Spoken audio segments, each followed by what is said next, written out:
नगर था। उस नगर में एक बूढ़ी औरत निर्मला अपने बेटे कालू के साथ रहती थी। कालू दिन भर खेतों में काम करता, तब जाकर घर चलता था।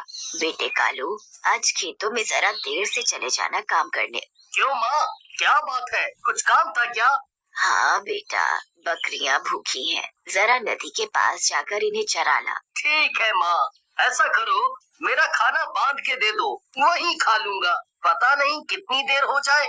निर्मला खाना बांध कर कालू को दे देती है और कालू बकरियों को हाँकते हुए नदी के पास ले जाता है और सभी बकरियां अपना चढ़ने लगती हैं। चलो जी, बकरियां तो खाने में मस्त हैं। मैं जरा खाना खा लूं। कालू खाना खा लेता है। खाना खाकर उसे बहुत तेज नींद आती है। पेड़ की ठंडी ठंडी छांव के नीचे वो लेट जाता है, पर घास चुभने की वजह से वो सो नहीं पाता। तभी कालू को पेड़ पर कुछ कपड़े लटके हुए दिखते हैं। कालू उन कपड़ों को उतार कर अपने नीचे बिछा लेता है और आराम से सो जाता है। पर उसे ये नहीं पता था कि वो कपड़े एक भूत के हैं जो नदी में नहाने गया हुआ था। भूत जैसे ही नदी से बाहर आता है नहाकर, तो देखता है उसके कपड़े वहाँ नहीं है। अरे मेरे कपड़े कहाँ गए? कौन ले गया? अब मैं क्या पहनूंगा? तभी भूत को उसी पेड़ के नीचे एक आदमी दिखाई देता है जो सोया हुआ होता है उसके कपड़ों पर। ए लड़के, उठ! भूत की आवाज सुनकर कालू उठ जाता है और इधर उधर देखता है कि आवाज कौन दे रहा है। तभी कालू को नदी में भूत दिखाई देता है।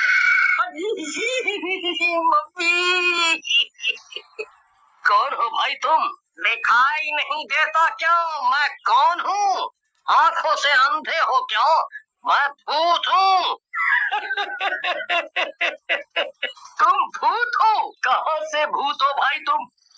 देखने से तो भूत जैसे नहीं लगते। तुम तो कोई गंदे से आदमी दिख रहे हो। ऐसा लग रहा है कई सालों से नहाए नहीं हो।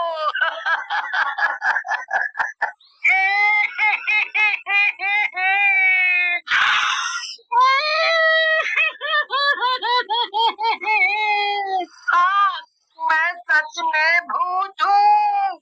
अब मैं भूत जैसा नहीं दिखता तो मैं क्या करूँ? अच्छा, मान लिया तुम भूत हो, पर यहाँ आए कैसे? मैं यहाँ नहीं रहता। हम भूतों की भी एक दुनिया है।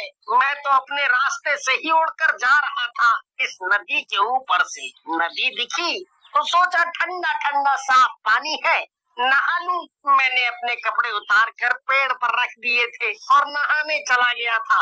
जिन कपड़ों पर तुम सोए हुए थे वो मेरी लंगोट है। तुम मेरी लंगोट दोगे तो मैं नदी से बाहर निकल पाऊंगा। अगर मैंने तुम्हारी लंगोट दे दी तो तुम नदी से बाहर आ जाओगे। और बाहर आते ही तुम मुझे खा जाओगे, फिर मेरी सारी बकरियों को भी खा जाओगे। नहीं नहीं, मैं तुम्हें और तुम्हारी बकरियों को नहीं खाऊंगा। मैं कैसे मान लूं कि तुम नहीं खाओगे? तुम भूतों का क्या भरोसा? अरे भाई, मैं शाकाहारी भूत हूँ, तो भला मैं तुम्हें कैसे खा सकता हूँ? अगर मैंने अब इसे इसकी लंगोट दे दी तो ये भूत अपनी लंगोट लेकर चला जाएगा। मैं सोच रहा हूँ क्यों ना मैं इसकी लंगोट ना देकर इससे अपना काम निकालूं। ये भूत लंगोट के बदले मेरे सारे काम कर सकता है। भूत भाई देख, तेरी लंगोट तो मैं तब दूंगा जब तुम मेरे सारे काम करोगे। ठीक है, मैं तुम्हारे सारे काम कर दूंगा, पर तुम मुझे बाहर तो आने दो। कालू भूत को उसकी लंगोट तो नहीं देता, उसके लिए घर जाकर अपने कपड़े ले आता है और उसे अपने कपड़े पहना देता है। ए भूत, जब तक मेरे सारे काम नहीं होते तब तक तुम यही कपड़े पहनोगे। फिर मुझे तुम छोड़ दोगे ना? हाँ, छोड़ दूंगा। फिर कालू भूत को अपने कपड़े पहनाकर अपने साथ अपने घर ले जाता है। भूत, भाग बेटा, ये हमें खा जाएगा। नहीं माँ, डरो मत, ये हमें नहीं खाएगा और ये भूत मेरा दोस्त है। भूत भी कभी किसी का दोस्त होता है क्या? तू पागल तो नहीं हो गया? कालू अपनी माँ के कान में जाकर सब बता देता है। बेटा, तू इसे घर तो ले आया है, पर इसे लाकर कोई मुसीबत खड़ी मत कर देना। और गांव वालों का क्या? माँ, तुम चिंता ना करो, मैं सब संभाल लूंगा। अगले दिन कालू भूत को खेतों में ले जाता है। ओ भूत, आज तुझे इस खेत में हल चलाना है। रात होने से पहले ये काम खत्म हो जाना चाहिए। चल, अब शुरू हो जा। चल। ठीक है भाई, चलाता हूँ हल। कालू वहाँ एक पेड़ के ऊपर जाकर बैठ जाता है और उस भूत पर नजर रखता है। अब हो गया ना काम। लाओ, दे दो मेरी लंगोट। नहीं नहीं, तुम्हें लंगोट नहीं मिल सकती। अभी मैं तुमसे और काम कराऊंगा। अभी तुम नहीं जा सकते। भूत जोर जोर से रोने लगता है।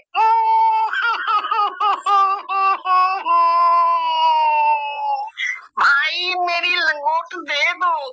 अगर मेरे भूत भाइयों को पता चला कि मेरी लंगोट एक साधारण आदमी ने ले ली है और वो मुझे इसके बदले काम करा रहा है, तो मेरी बड़ी बदनामी होगी।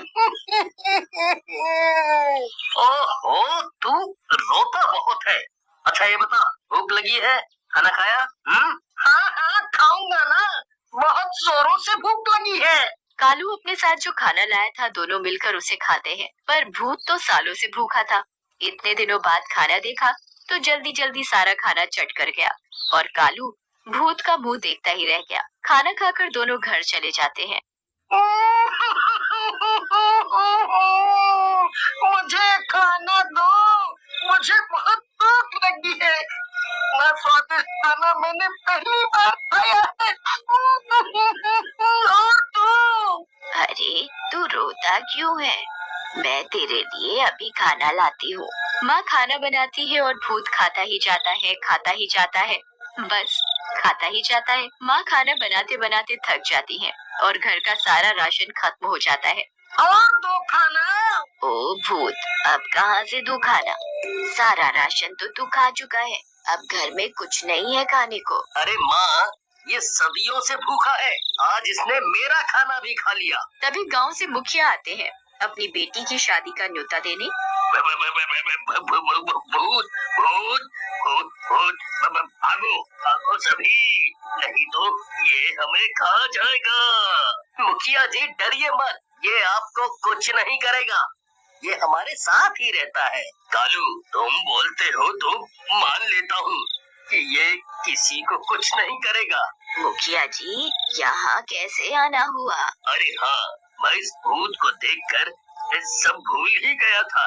कल मेरी बेटी की शादी है, आपको न्योता देने आया था। फिर मुखिया वहाँ से चला जाता है। अगले दिन गांव में शादी की तैयारी चल रही होती है, तभी वहाँ कालू और भूत पहुँच जाते हैं। भागो भागो, गांव में भूत आया है, ये हमें खा जाएगा भैया। अरे अरे, रुको रुको सभी, ये भूत मेरे साथ है, ये किसी को कुछ नहीं कहेगा, किसी को भी नहीं खाएगा, ये शाकाहारी भूत है। सभी गांव वाले हैरानी से देखने लगते हैं। अरे कालू भाई, भूत भी कोई शाकाहारी होता है? मजाक मत करो। मैं कोई मजाक नहीं कर रहा, और ये भूत मेरे घर बहुत दिनों से रह रहा है, इसने हम में से किसी को कुछ भी नहीं किया। भाइयों, मैं किसी को नहीं खाऊंगा, मैं औरों जैसा भूत नहीं हूँ। कालू के पास मेरी लंगोट है, अगर ये मेरी लंगोट दे दे तो मैं अभी यहाँ से चला जाऊंगा। लंगोट वाली बात पर सभी गांव वाले जोर जोर से हंसने लगते हैं। इसका मतलब तू भूत बिना लंगोट के घूम रहा है। फिर सभी हंसने लगते हैं। सभी गांव वाले आपस में बातें करने में मस्त होते हैं और उधर भूत को खाने की खुशबू आ रही होती है। भूत खुशबू तक पहुंच जाता है, देखता है उसके सामने इतना बढ़िया बढ़िया खाना रखा है। वो इधर उधर देखता है कि कोई नहीं देख रहा और वो फटाफट सारा खाना चट कर जाता है। तभी एक बच्चा उसे खाना खाते देख लेता है। मुखिया जी, वो भूत ने शादी का सारा खाना खा लिया। ओहो, सत्यानाश हो इस भूत का। अब मैं मेहमानों को खाना कैसे खिलाऊंगा? मेरी बेटी की शादी कैसे होगी? मुखिया जी, आप चिंता ना करें, ये भूत है ना, इसने खाया है, यही बनाएगा सारा खाना फिर से। भूत, तेरा आज का काम यही है। भूत जल्दी जल्दी सभी सब्जियां काट देता है, आटा गूंथ देता है, सभी तरह की मिठाइयाँ बना देता है। देखो भाई, तुमने जो जो काम बोला मैंने सभी काम कर दिए। अब तो मेरी लंगोट दे दो। अभी नहीं दूंगा, अभी बहुत काम है। भूत फिर से जोर जोर से रोने लगता है। मेरी लंगोट दे दो, दे दो मेरी लंगोट, दे दो ना। सभी बच्चे देखते हैं कि एक भूत रो रहा है और वो भी एक लंगोट के लिए, तो उस पर सब बहुत हंसते हैं। पर उधर भूत की भूख बढ़ती ही जा रही थी। भूत गांव वालों का खाना चुरा चुरा कर खाने लगा। ओ भूत, सत्यानाश हो तेरा, सारा खाना खा गया चुरा कर। अब मेरे बीवी बच्चे क्या खाएंगे? शोर सुनकर सभी गांव वाले इकट्ठा हो जाते हैं। हाँ भाई, ये मेरे घर का भी सारा खाना खा गया। ऐसे ही ये भूत हमारे घरों का खाना खाने लगा तो हम और हमारे बच्चे क्या खाएंगे? है, वो तो भूखे ही रह जाएंगे भैया। इस भूत का कुछ तो करना पड़ेगा। ये भूत कालू का है ना, उसी को बताते हैं जाकर। है? सभी गांव वाले मिलकर कालू के घर जाते हैं और भूत की सारी बात कालू को बताते हैं। भूत एक कोने में खड़ा होकर सब कुछ सुन रहा होता है। कालू, अब बहुत हो गया। इस भूत ने पूरे गांव वालों को दुखी कर रखा है। सभी के घरों का ये भूत रोज रोज खाना खा जाता है।